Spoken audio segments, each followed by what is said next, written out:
everyone, my name is ADC Art Attack. Welcome to today's video.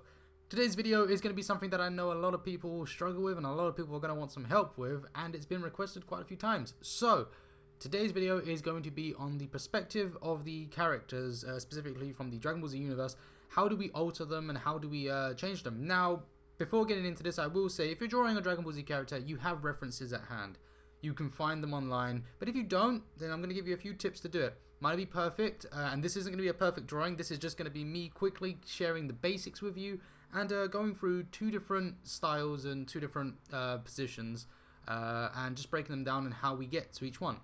So if you haven't seen my previous video, I will recommend that you watch that, and it's how to draw the proportions of characters, which is what I've done here, which is going to help us in this video. I'll quickly tell you about it now, but the top pinned comment in the comment section will be that video, so I strongly suggest you check that out and then come back to this video. But quickly to break it down, what I've done here is I've got three identical sized areas. In this example, they're 5 centimeters, 5 centimeters, 5 centimeters. This is good for even experienced artists because even the experienced will need a guide when drawing a full body. It's only natural, and you'll see sometimes in my artwork I don't use them. That's because I've done it so many times I sort of memorize the distances, so I'm not too bad at getting them, but I still need some assistance sometimes. So always good to just have this on the just along the side, just very faintly, of any drawing you're doing if you're doing a full body. Now these represent, the top line here represents the top of the head, not the top of the hair. And yeah, so the top of the head, and it will come down to just above halfway. The halfway point will be where the neck sort of joins with the upper chest. So yeah, that's this point right here. And just coming down a little bit further, I mean it can go a little bit lower, but we'll figure that out when we fill in the details. This here, for Goku and Gohan specifically, represents the sort of midpoint of the belt, or sort of upper point of the belt, depending on their positions. And yep, this line is also where the elbows will fall. Again, the elbows might alter or change depending on the position or proportion or whatever they're doing. But typically, this is where the elbows will fall. We come down to this line. This represents the kneecaps. And again, it's the same distance between the two things. And then down here represents the heels of the foot, slightly above the bottom line. Okay, so now that we've got that, I'm going to quickly get into doing this drawing, and then I will come back after and we will move on to this side where I'm going to break down how we alter the perspective of Gohan in this example. Okay, I'll see you in a moment.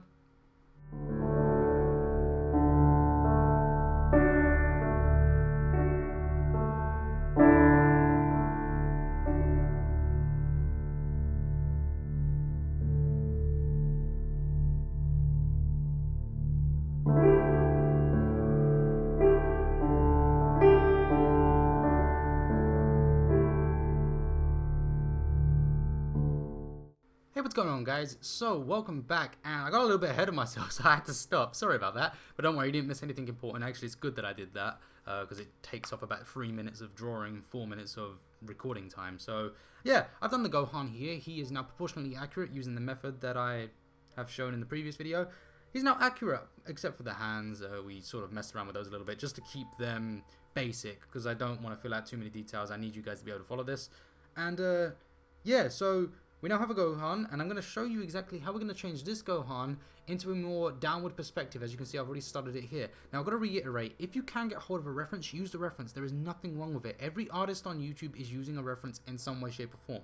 So references are great. Use them. You're not an illustrator. You don't need to do this. If you're an animator, you've probably studied it and you know how to change perspective of characters. That's not for this audience, but I am going to show you how to do that here. So let me show you what I did to get to this anyway. I did a little trace over my drawing, and it's actually quite good to do that, because this is what an illustrator would do. An illustrator would place a sheet of paper and trace over their drawing and sort of flip back and forth, changing the perspective as they wish. So what I'm showing you here is when I trace over this, so if I have my basic Gohan over here, it doesn't matter how he looks, but let's just do it from here. What we want to do is everything, I'm going to go into perspective quickly for you. Everything that falls on this side and everything that falls on this side, I'm going to change the perspective of. So the further we go to the right hand side, the more the image is going to go downwards. As we see here, the more the image goes downwards, the further to the right we go. Further we go to the left, everything moves upwards, and it moves up by the same amount, equal distance, as we do it. But as we come to the center, it gets narrower, narrower, narrower, so the center points tend to stay the same. So for example, we know that our belt line, before we even start drawing, we know that the belt is still going to be here. That belt's not changing. So we know before we even get into this, we can just do this. We can just get the belt in there. Now the width might change or whatever, but we can change that as we get to it. But we know that that belt line is staying there. We know where it is. The same with some of the knees and some of the other points. We know where these points are, and they're going to stay there. This point down here, so our center line, you need to figure out where your center is and where your perspective line is and where you want it to be. So I want it to be just off center over here. So everything on this line is pretty much going to stay, or everything around here anyway, is pretty much going to stay where it is, but slightly move a little bit. It might slightly, unless it falls straight on that line, it's going to slightly move. Okay, so here's what we've got going on here. I've got this shoulder just here, or this area, the collarbone, just between the traps and the shoulder. We've got this area just there. What I've done is I've moved this area from this point here up to there. Now because I've done that distance, I've got to come over here. Now this area that matches that side, I've got to now move that down the same distance. So it's got to come down to about here. It's got to drop down.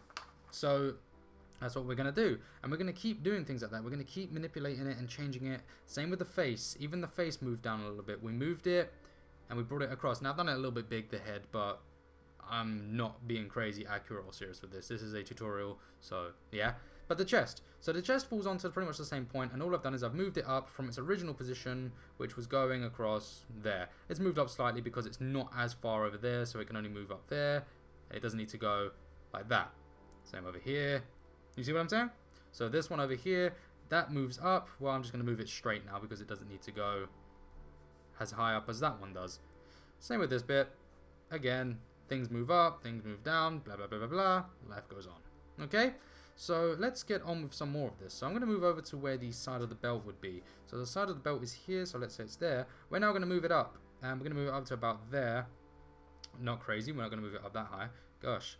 So we're going to come across here and we're just going to start filling out where the belt goes. So again, falling back onto our line, we know that that's where the belt is. So now we've found our new belt area. Okay, and I'm keeping them zoomed out, so I hope you guys can see this. I'm keeping it zoomed out for the sake of the video, so you can see both next to each other. But yeah, we're going to start moving up. Now the clothes will change because of the angle. For example, the areas that are sticking out, like this bit, will hide this one because this is behind it. But it's not quite big enough. This one isn't quite big enough to hide this one. So all we do is we just slightly hide that area. That small one that would be here is now hidden. And the big one now takes over. And that comes right the way up to wherever it was over here. So it's on this fold, that fold's now there, so now we're here. This is where this is. And again, let's move over the shoulder so we know where that one is. It comes up and we put it just there, and then we'll go across over here. So now we've moved everything up onto an angle. It's tilted. Okay, let's move over to the shoulders. So we know that this shoulder is here. Well, now we need to drop it down. Okay, that is, and when I say shoulder, I'm referring to the clothing, the gi. So we're going to drop that. I'm sorry I'm speaking incredibly fast, guys, but it's, yeah, I have to. I have to speak fast, otherwise this tutorial will go on forever.